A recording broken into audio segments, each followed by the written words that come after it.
Vous écoutez Rage et c'est l'heure d'Exocet, l'émission que les fantômes écoutent pour se faire peur. Ce soir dans Exocet, on vous a préparé une sélection des sons les plus étranges, les plus mystérieux et les plus effrayants que nous avons pu trouver. Alors si vous êtes un habitué de l'émission, vous en reconnaîtrez sans doute quelques-uns. On a préparé des sons qui vont vous tourmenter l'âme et les oreilles. Exocet, vous entrez dans la face cachée du monde. Exocet, le magazine de l'étrange et de l'insolite.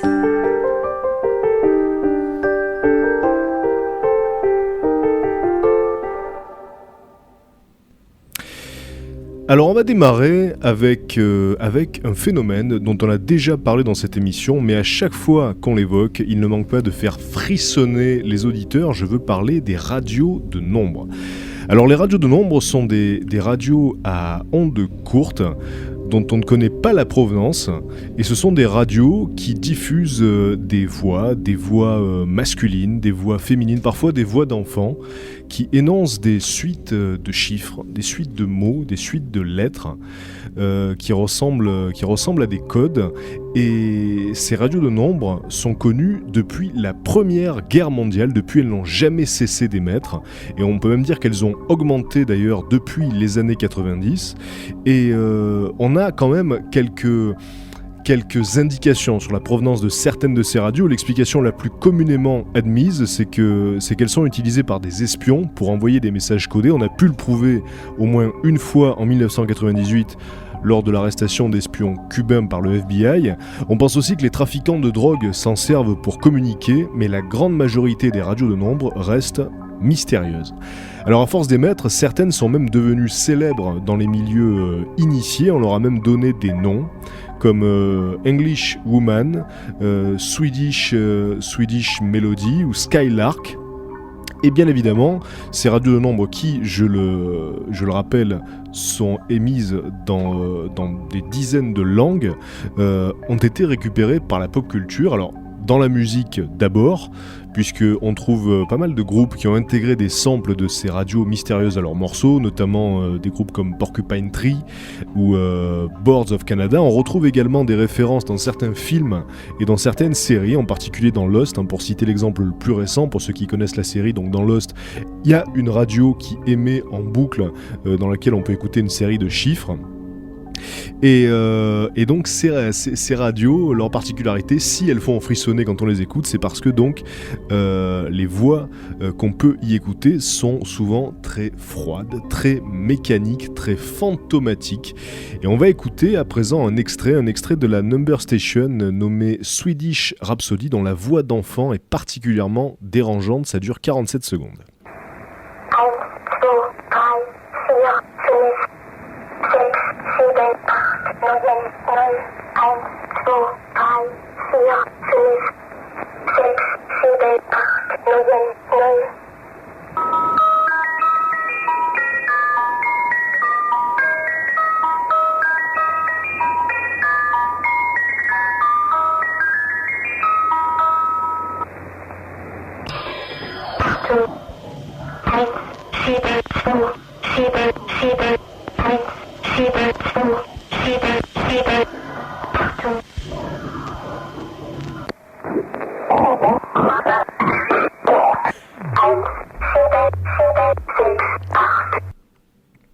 Voilà, donc forcément, quand on écoute ça, on n'est pas tranquille. Imaginez que vous tombiez par hasard le soir en cherchant une station de radio sur une de ces radios de nombre, c'est assez refroidissant. Et je rappelle donc qu'on peut en écouter dans le monde entier. C'est des radios à ondes courtes et dans des dizaines de langues. Certaines sont devenues célèbres, celle-ci est une des plus connues, avec cette voix d'enfant robotique. Alors il existe un CD, une compilation qui s'appelle The Connect Project, dans lequel on peut retrouver la majeure partie des radios de nombre du monde, et elles sont même écoutables gratuitement sur internet.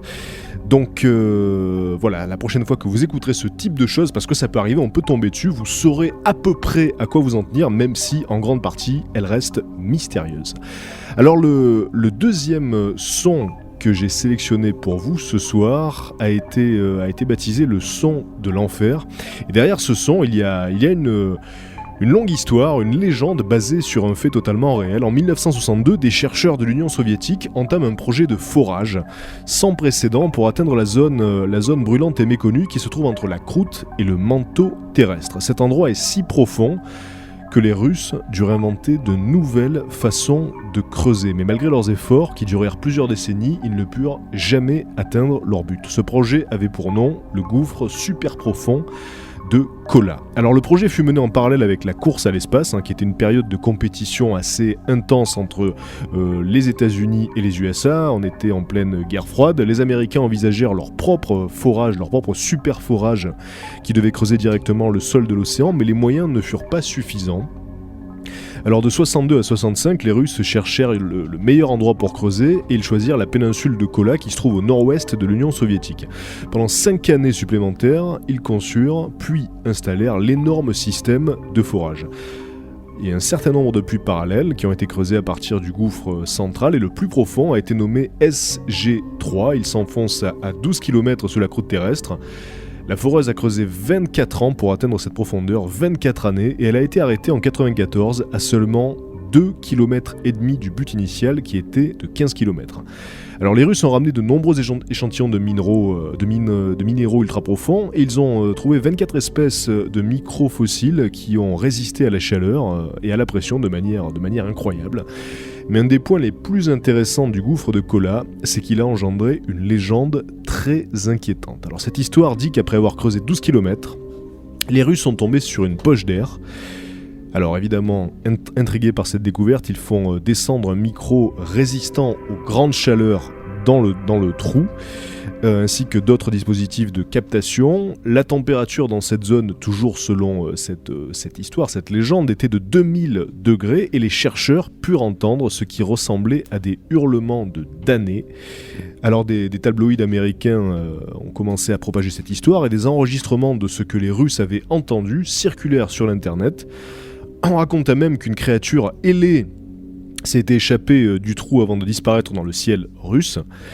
Et de nombreuses publications fondamentalistes chrétiennes relayèrent l'histoire comme une preuve de l'existence de l'enfer. Vous allez pouvoir écouter ce son qui a généré autant de légendes. Je vous préviens, c'est un petit peu dérangeant et c'est aussi un petit peu fort. C'est parti.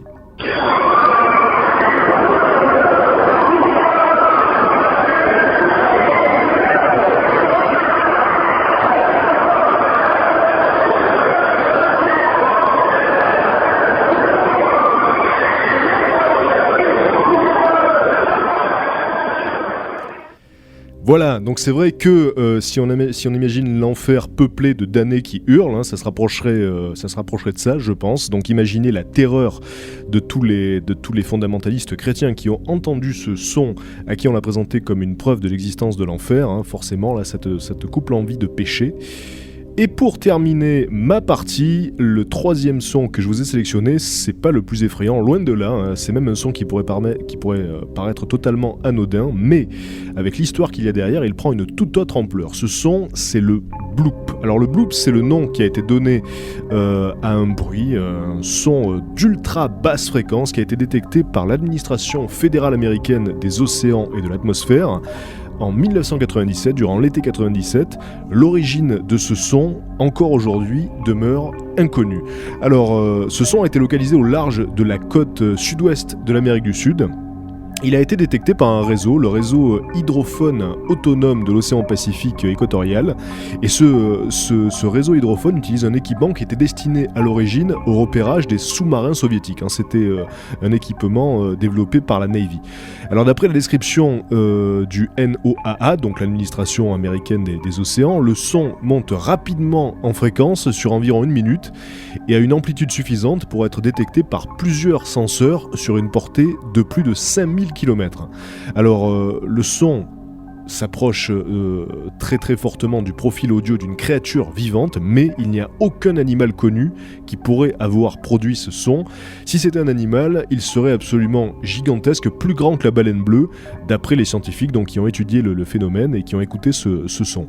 Alors il n'y a aucune explication actuellement sur l'origine du bloop, Et en plus de ça, il n'a pas été entendu depuis 1997, donc ça demeure un mystère absolu. Certains pensent que le son aurait pu être émis par un énorme calmar géant, une nouvelle espèce de poisson ou de baleine encore plus grande que la baleine bleue. Il est aussi possible que le son ait été produit par un grand nombre de créatures, donc qui auraient émis de manière synchronisée une seule vibration, même si ça semble peu probable. Alors évidemment, à Exocet, on préfère une autre hypothèse qui est basée sur une coïncidence absolument hallucinante, le point d'origine du bloop, qui est très proche de Herlier, la ville fictive imaginée par H.P. Lovecraft dans sa nouvelle mythique qui s'appelle L'Appel de Cthulhu. Alors Cthulhu, dans la nouvelle Lovecraft, c'est un grand ancien, c'est une gigantesque créature monstrueuse enfermée dans la mythique cité de Herlier, que Lovecraft donc avait localisé très précisément à 47 degrés de latitude sud et 126 degrés de longitude ouest, ce qui correspond à peu de choses près à l'emplacement où a été capté le bloop. Alors de plus, les divinités de Lovecraft communiquaient par des sons à ultra basse fréquence, alors on peut vraiment se demander si le bloop n'est pas le véritable appel de Cthulhu. Ça, c'est une petite erreur. Vous voyez, les radios de nombres, elles s'infiltrent, et puis je trouve ça assez flippant, parce qu'on n'avait pas prévu. Alors, est-ce qu'on va pouvoir l'écouter, ce son ? Je m'adresse à la régie, on n'est pas sûr. Mika ? Oh, pas tout de suite. Non, pas tout de suite. Non, pas tout de suite. Petit problème technique avec ce son-là. Alors, ce qui est assez mystérieux, c'est qu'on avait déjà parlé dans cette émission du bloop, on avait déjà essayé d'écouter le son, mais il n'était pas passé non plus. Alors, je trouve ça vraiment, vraiment inquiétant. Alors, je précise aussi que J.J. Abrams, le créateur de Lost, dont on parlait tout à l'heure, vous le savez, est à l'origine du film Cloverfield, et il se trouve qu'il aurait eu l'idée de ce film après avoir entendu parler de l'histoire du bloop, puisque donc dans le film Cloverfield, pour ceux qui ne le connaîtraient pas, il y a une créature absolument gigantesque qui est manifestement réveillée dans son sommeil millénaire, qui vient du plus profond de l'océan et qui vient ravager une ville. Donc à partir du bloop, à partir de ce son mystérieux, J.J. Abrams s'est dit tiens, ça pourrait être marrant si on imaginait que la créature qui a produit le son, tout à coup sortait de sous les océans et venait envahir la planète. Donc toujours pas, on pourra peut-être l'écouter plus tard. On l'écoutera plus tard ? Ok, très bien. On va marquer une première pause musicale dans ce cas-là, et juste après, une nouvelle session de bruits mystérieux, étranges et effrayants par Thomas. On entendra notamment des bruits d'exorcisme et des EVP, des enregistrements de voix de fantômes gravés sur bande magnétique. C'est Exocet, restez avec nous. Exocet, le magazine de l'étrange et de l'insolite.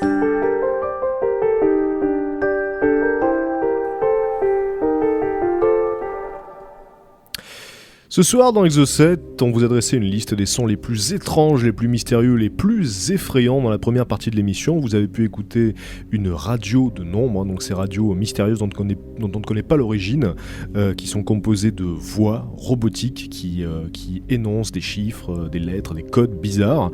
On a écouté ensuite le bruit de l'enfer, qui aurait été donc enregistré selon la légende urbaine dans une crevasse creusée par les Russes.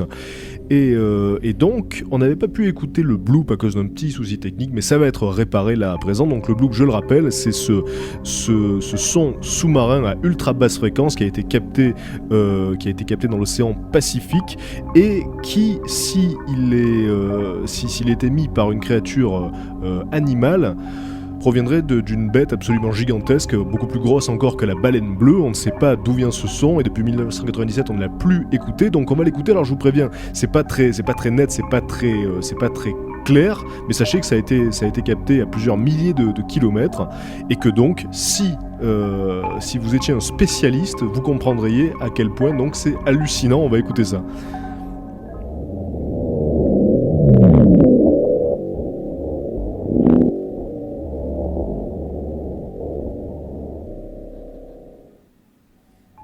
Voilà, donc ce bruit a été émis par un animal gigantesque qui serait donc au moins du calibre de la bête de Cloverfield, pour ceux qui ont vu le film, et donc c'est le bloop notamment qui a inspiré, comme je vous le disais, J.J. Abrams, le créateur du film Cloverfield. Avec cette coïncidence extraordinaire, je la rappelle, que le bloop a été enregistré dans la zone qui correspond exactement à la localisation de Herlier, la ville fictive imaginée par l'auteur mythique H.P. Lovecraft pour sa nouvelle L'Appel de Cthulhu. Donc cette zone correspondrait à l'endroit où Cthulhu, ce démon gigantesque, vivrait sous les eaux. Donc ça fait une belle coïncidence qui rejoint la réalité.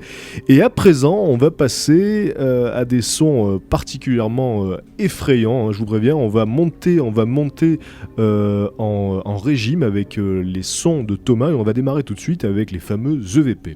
Alors les EVP, d'abord qu'est-ce que c'est ? Les EVP, c'est ces fameux enregistrements de voix fantomatiques, en tout cas qu'on pense être de fantômes et de spectres, ou en tout cas c'est ce que pensent être les amateurs de cette pseudo-science, puisque c'est devenu quasiment une pseudo-science. Il y a des tas de techniques qui ont été développées pour pouvoir enregistrer des EVP avec plus ou moins de succès. Vous cherchez sur internet, vous allez voir qu'il y a même des méthodes parfois pour essayer d'avoir les meilleurs EVP possibles. En attendant, les exemples, il y en a eu des tonnes. Alors moi j'ai fait un petit tri là-dedans parce que entre ce que l'EVP qui est un sombre bruit et le mec dit vous voyez on entend ça au fond, et l'EVP où effectivement on entend une voix d'outre-tombe qui fait flipper, il y a une marge, et des exemples vraiment concrets comme ça, il y en a eu peu. Alors évidemment ce sont les plus connus d'amateurs d'EVP, mais vous allez voir qu'effectivement parfois c'est assez troublant, surtout quand c'est recoupé avec des témoignages de familles qui disent bien reconnaître la voix d'un de leurs parents ou qui disent avoir perdu un de leurs parents il y a pas longtemps, et que les messages sont personnalisés. Parfois dans ces messages il y a carrément le nom des gens qui sont cités, donc c'est vrai que ce côté-là est très inquiétant. Et juste EVP pour Electronic Voice Phenomenon. Exactement. Et donc ce phénomène d'enregistrement de voix de mort sur bande magnétique existerait donc non seulement sur cassette, mais également sur cassette vidéo, voilà. Pas seulement sur cassette audio.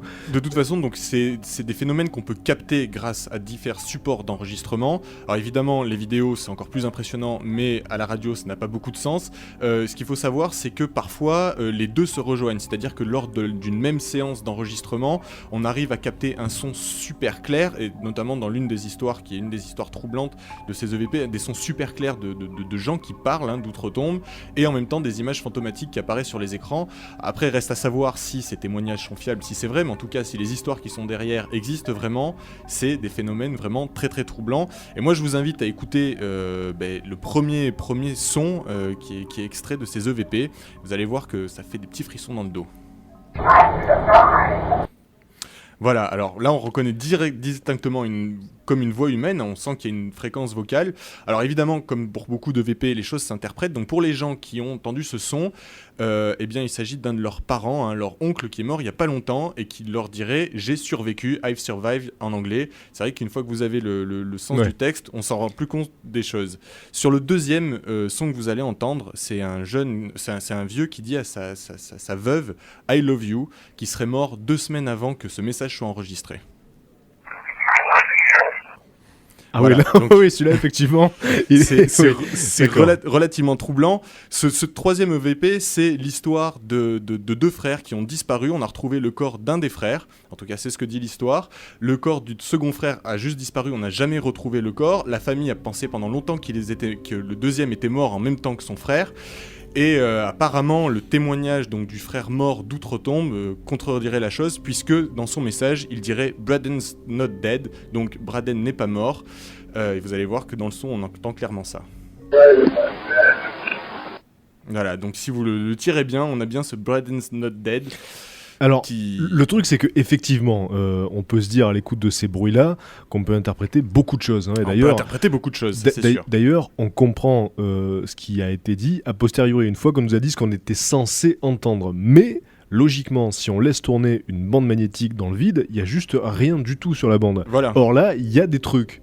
Il y a des saillies comme ça. Il y a des saillies, on reconnaît quand même une fréquence vocale, on sent que c'est limite humain ce qui parle derrière, c'est pas juste un bruit parasite, donc c'est vrai que c'est ça qui est troublant.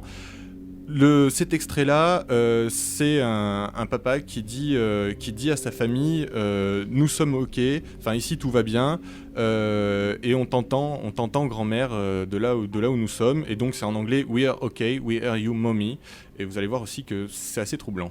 Joey, it's mommy.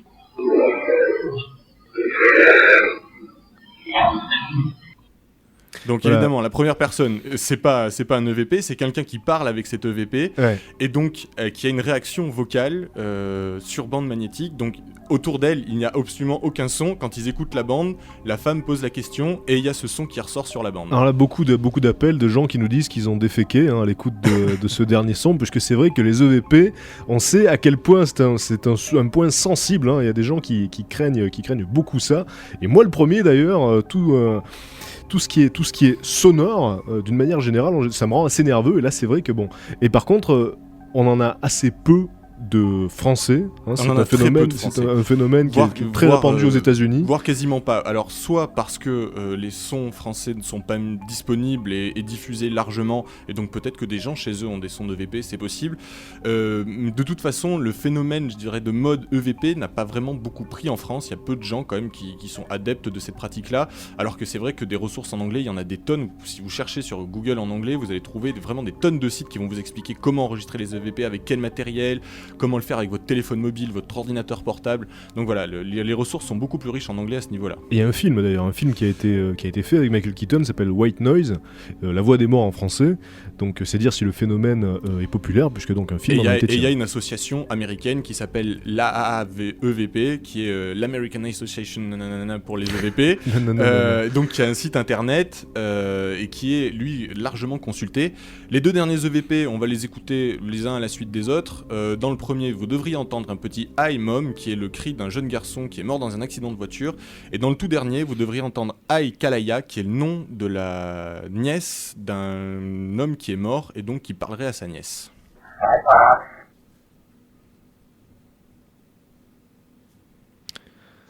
You gotta say hi to him.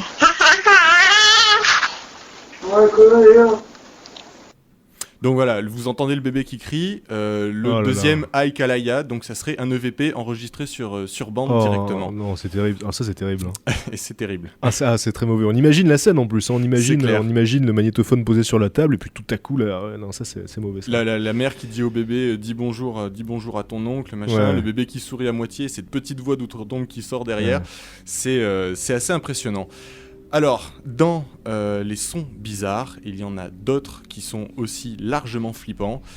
Ces sons, c'est tout simplement des sons d'exorcisme. Alors, des témoignages comme ça, il n'y en a pas beaucoup, parce que vous imaginez déjà que des exorcismes, il n'y en a pas des centaines de milliers. Des exorcismes enregistrés, c'est encore moins fréquent. Là, c'est un son d'un exorcisme qui s'est déroulé en Russie. Alors, vous comprenez rien à ce qui va être dit. De toute façon, c'est pas très grave. Ce qui fait flipper là-dedans, c'est la personne exorcisée qui crie à un point qui est à la limite du soutenable. Alors, moi, très honnêtement, en écoutant ce son-là, qui est censé être un vrai son, quelque chose qui s'est passé dans la réalité, je me suis dit, c'est pas possible, ça sort d'un film d'horreur, parce que franchement, on aurait enregistré l'exorciste, on ne serait arrivé à ce résultat-là, voire peut-être même, là, c'est encore plus flippant, parce que les sons sont d'un strident horrible. Alors, avant de le passer, je préfère mettre en garde les auditeurs particulièrement nerveux ou cardiaques, ou qui n'auraient pas envie d'être traumatisés pour la soirée, de se reculer de leur poste ou de couper le son, ne changez pas de station, mais en tout cas, voilà, soyez prévenus que c'est assez impressionnant. Donc, un son d'exorcisme en Russie, c'est parti.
Voilà, donc ouais, effectivement, hein, c'est Donc assez... ce que vous entendez ouais. en fond, c'est pas censé être quelqu'un qui enregistre du son en plein Mistral, hein, c'est censé être dans une pièce fermée avec des prêtres russes autour de cette malheureuse ou ce malheureux, ça je ne sais pas. Et donc la personne exorcisée, c'est bien ce que vous entendez crier, ce son à moitié sourd de temps en temps et ultra aigu à d'autres, Et donc, largement démoniaque. on entend le prêtre donc psalmodier répéter ses litanies. Donc ça c'est le bruit de fond C'est qu'on le bruit entend de en fond permanence. courant, Et voilà. puis, donc les hurlements. De temps en temps, on entend la personne qui enregistre déplacer le micro aussi, hein, ça je pense que vous l'avez repéré, mais le gros, le lourd, cette espèce d'ambiance et puis ces cris stridents qui sortent de temps en temps et surtout particulièrement à la fin de l'extrait là, bien c'est censé être la personne exorcisée. Et là c'est vrai que moi personnellement ça me dresse les poils sur le dos. C'est très impressionnant. Et puis on est obligé de penser évidemment au film L'Exorciste, hein, Ouais, c'est clair. qui lui-même s'inspire donc de la réalité, d'exorcisme réel, particulièrement impressionnant. Voilà. Alors, Thomas, il y a un dernier sujet là qui concerne les... On va l'écouter après, on va marquer Voilà, une pause je pense qu'on va musicale. faire une petite pause musicale histoire que les gens digèrent un petit peu ce dernier petit son d'exorcisme. Et puis ensuite, effectivement, on va écouter. Alors là, on va retomber un petit peu. Ça va être des chansons écoutées à l'envers. Et bon, je vous expliquerai toute l'histoire. Et vous allez voir qu'il y a certaines chansons qui sont assez soit amusantes à écouter, soit qui laissent assez pantoises. Ok, restez avec nous. Exocet, le magazine de l'étrange et de l'insolite.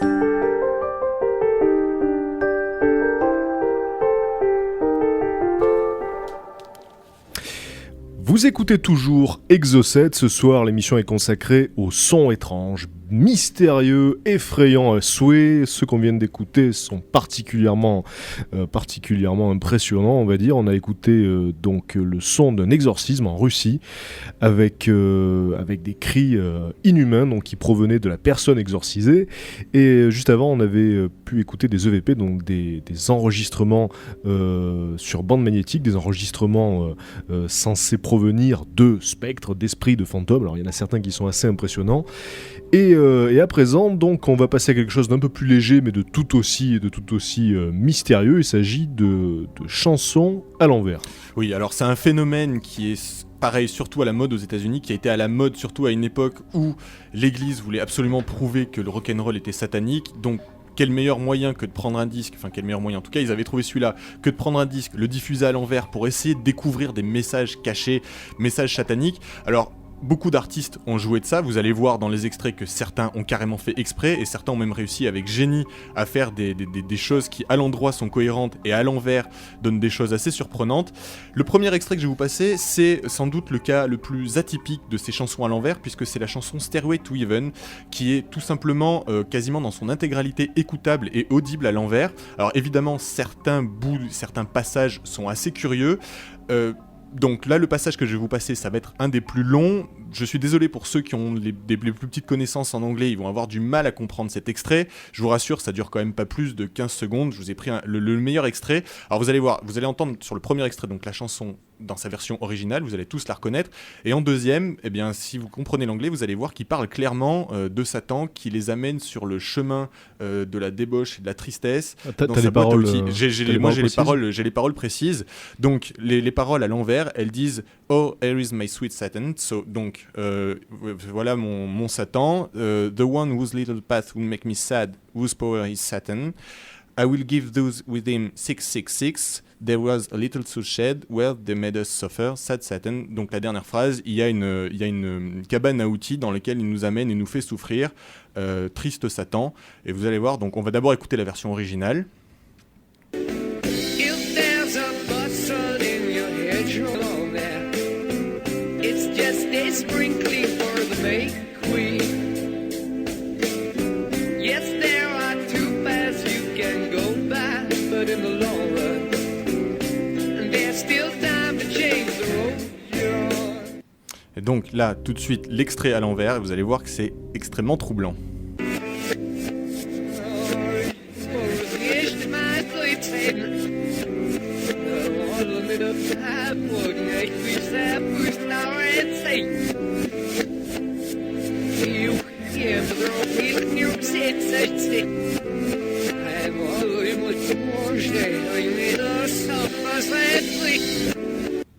Donc voilà, Voilà, alors quand en plus vous avez le texte sous les yeux, que vous pouvez retrouver, parce que c'est une chanson vraiment... c'est un cas très particulier, une chanson à l'envers, quand vous avez le texte sous les yeux et que vous l'écoutez donc à l'envers, vous apercevez que c'est absolument... c'est assez bluffant. Là, c'est vrai que dans l'extrait, donc même les moins anglophones ont pu au c'est- moins capter le 666, Il y a le 666, Satan. Satan qui revient régulièrement, les phrases Tool Shed, enfin voilà, on sent que la structure est cohérente. Et alors ce qui est très étonnant avec cette chanson, c'est que ce n'est pas le seul extrait, et que contrairement à la plupart des autres extraits où ça va être 2-3 mots qui, pris isolés, peuvent être interprétés de façon différente, là c'est carrément tout un couplet qu'on a réussi à traduire complètement à l'envers, et ce qui est assez troublant. Alors je vous le disais aussi, des artistes ont réussi à s'amuser de ces choses-là, et des artistes dont on pense pas forcément au début qu'ils auraient pu être capables de faire ça, ou en tout cas qu'ils auraient eu l'idée.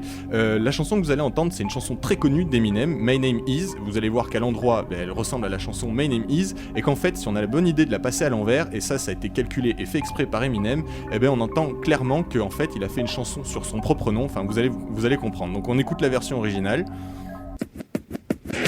My name is. My name is. My name is. Its name's Sadie. My name is.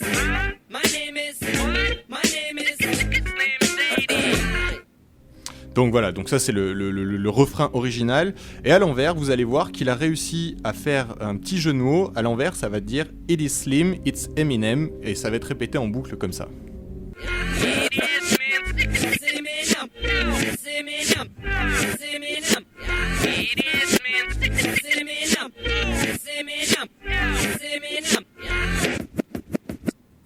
Donc c'est quand même plutôt bien foutu. Ah oui, là c'est vrai que la coïncidence est quand même assez étonnante. Hein, C'est assez troublant. Alors, dans les autres coïncidences troublantes, il y a la chanson Another One Bites the Dust de Queen, qui à l'endroit donc veut dire ce qu'elle veut dire, et à l'envers, on comprend très clairement Freddie Mercury en train de dire I love to smoke marijuana, ce qui en français veut tout simplement dire j'aime fumer de la marijuana. Alors là, je pense que ça tient purement du hasard, mais c'est aussi assez surprenant. Alors la version originale d'abord. Another one bites the dust. Another one bites the dust. Ow! Another one bites the dust. Hey, hey! Another one bites the dust. Hey! Voilà, et quand on va passer l'extrait à l'envers, vous allez bien entendre I love to smoke marijuana.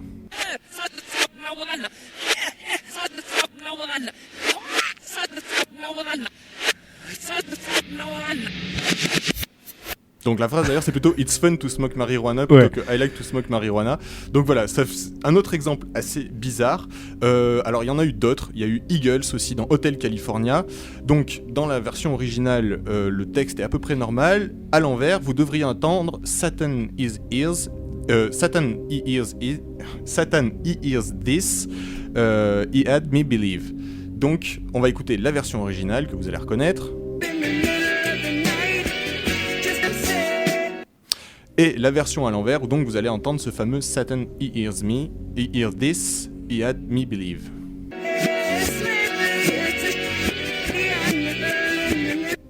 Donc voilà, là beaucoup plus tiré par les cheveux. Donc là, forcément, c'est des groupes qui n'ont pas fait exprès. Alors, la plupart de ces sons, ça provient donc d'intégristes religieux américains qui donc veulent absolument trouver des satans dans tout ce qui est à l'envers. Alors effectivement, quand on connaît la phrase, là je pense que dans ce cas précis, je vous aurais pas donné la phrase, vous auriez même pas entendu le Satan, donc il y a juste un esprit à peu près malade qui arrive à le trouver. Mais quand on a la phrase sous les yeux, c'est assez impressionnant. Alors comme tu le dis, le rock dans les années 60-70 faisait l'objet d'une chasse aux sorcières, et pour se taper tous ces disques à l'envers, c'est vrai qu'on imagine pas quelque chose d'autre qu'un esprit tordu vraiment pour aller chercher la petite bête et pour aller voir ce qui pourrait cadrer avec des incantations sataniques, puisque l'idée de la chanson passée à l'envers, c'est vraiment lié au satanisme, puisque dans le satanisme, on est dans la symbolique justement de l'inversion des symboles religieux. Donc tout ce qui est à l'envers, voilà, c'est satanique. Tout ce qui est hanté en fait. Voilà. Et quand on écoute tous ces sons-là, on peut se dire que c'est très symptomatique de la capacité de l'esprit humain à assembler finalement du chaos pour lui donner du sens. C'est valable aussi pour la vision, hein, puisque très souvent, voilà, dans certaines tâches, vous le savez, on en parle souvent ici, dans certaines tâches, certaines flaques, certains peuvent voir le visage du Christ, d'autres la Vierge. Donc ça fonctionne aussi bien pour les yeux que pour les oreilles. Si on veut voir quelque chose, si on veut veut entendre quelque chose au sein du chaos, au sein du brouhaha, on peut réussir à l'isoler. Mais c'est vrai que dans le cas de Stairway to Heaven, c'est particulièrement étonnant parce que c'est sur la longueur. C'est sur la longueur, donc c'est traduire, pour ça que c'est le cas particulier. Juste pour finir, là un son qui a été fait exprès, donc c'est les Beatles qui à mon avis ont voulu jouer avec toutes les rumeurs qu'il y avait sur la mort de Paul, donc on en a parlé aussi souvent dans cette émission, alors toutes les symboliques qu'ils ont pu mettre dans leurs pochettes de disques, etc. Donc là vous allez entendre la version originale qui veut absolument rien dire, donc la preuve qu'ils ont bien voulu faire un truc à l'envers, donc on écoute la version originale.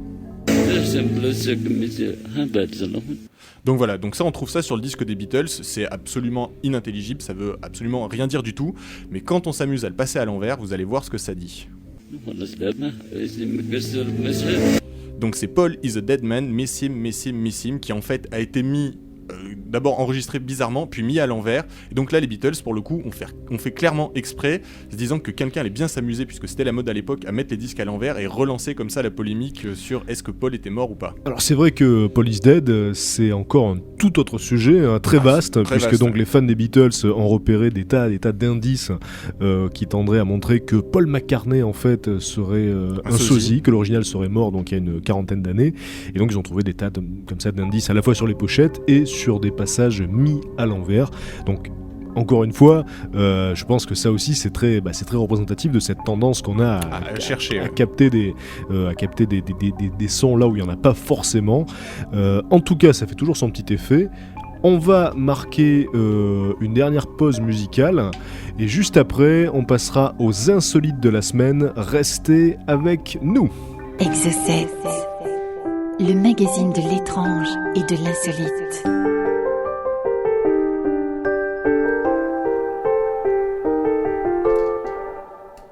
Suite et fin d'Exocet, si vous nous rejoignez à l'instant, c'est bien dommage, puisque vous avez raté une excellente émission sur les sons étranges, mystérieux, effrayants, mais que vous pouvez retrouver déjà d'une part en rediffusion dimanche soir à 22h, et sur le blog d'Exocet, exocet-rage.net, donc tout n'est pas perdu. À présent, on va passer aux insolites de la semaine, ce qui s'est passé le plus fou dans le monde cette semaine, et on démarre avec un bébé miraculé, un bébé qui est né en Inde à Ahmadabad, une petite fille, un bébé fille donc, qui est tombé à travers les toilettes d'un train alors que sa maman venait juste de la mettre au monde. Alors ce qui s'est passé, c'est que la mère de l'enfant était en train de voyager avec des proches dans un train de nuit, et puis elle est allée aux toilettes. Et puis là, elle a dû sentir qu'il y avait un truc de bizarre, puisqu'elle poussait de plus en plus fort, et finalement, elle a accouché au-dessus des toilettes, et le bébé est passé par la trappe des toilettes. Elle m'a toujours fait peur cette trappe, moi. C'est la trappe qui s'ouvre et tu vois la voie en dessous. Il faut savoir qu'en Inde, donc, c'est vraiment un trou béant qui s'ouvre sur les rails. En France, c'était comme ça il y a pas longtemps. Et donc, le bébé est tombé sur les rails, et on l'a retrouvé 2 heures plus tard. Il a survécu. Donc évidemment la famille a tiré la sonnette d'arrêt d'urgence, et puis donc on a fait des recherches, et donc le bébé a été trouvé.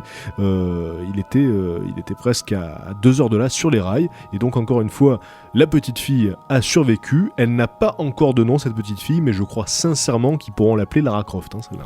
C'est clair, et une histoire qui à mon avis va faire polémique et va faire parler d'elle, puisque des rechercheurs israéliens ont fait une annonce pour le moins surprenante. D'après leurs études et leur propre expérience personnelle, puisqu'ils apportent leur témoignage, Moïse aurait été complètement défoncé au psychotrope au moment où il a vu toutes ces manifestations sorties tout droit de Dieu, quoi. Voilà, le buisson ardent, les tables de la loi, la totale. Voilà, donc il aurait été complètement défoncé. Alors pour appuyer cette thèse-là, tout simplement leur propre expérience, puisque la plupart des témoignages qui sont donc rapportés dans les livres saints, en fait, si on les analyse médicalement, ressemblent tout à fait à des symptômes de gens sous psychotropes, et sous psychotropes lourds, type LSD. Par exemple, le fait de voir les sons, donc c'est quelque chose qui est décrit dans les livres saints. Ils arrivaient à voir les sons, et ça c'est une perception que seuls les gens normalement sous l'emprise de stupéfiants sont capables d'avoir, puisque ça voilà, s'appelle matérialiser les sons, c'est... Ça s'appelle la synesthésie, voilà. donc c'est vrai que c'est un phénomène,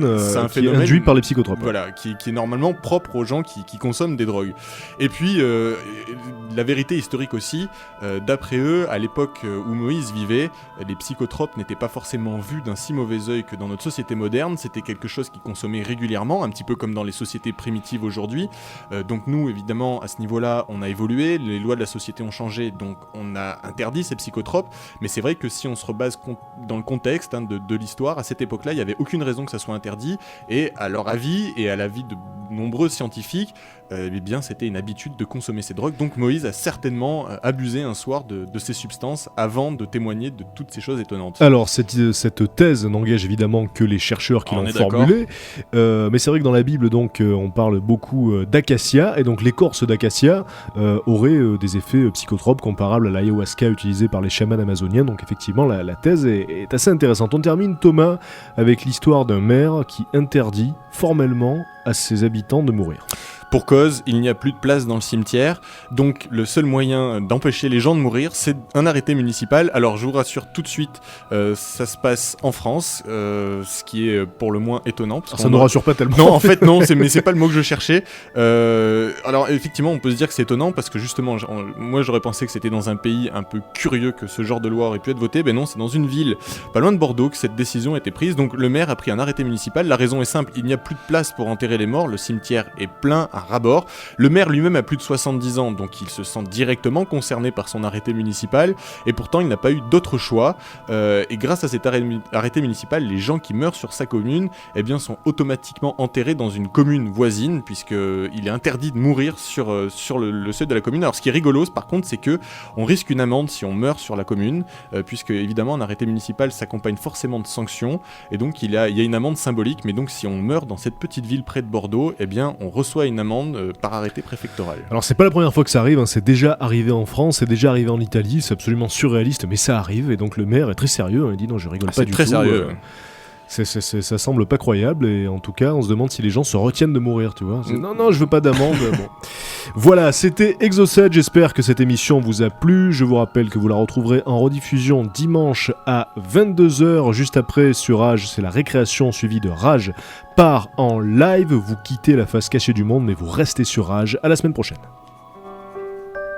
Exocet, le magazine de l'étrange et de l'insolite.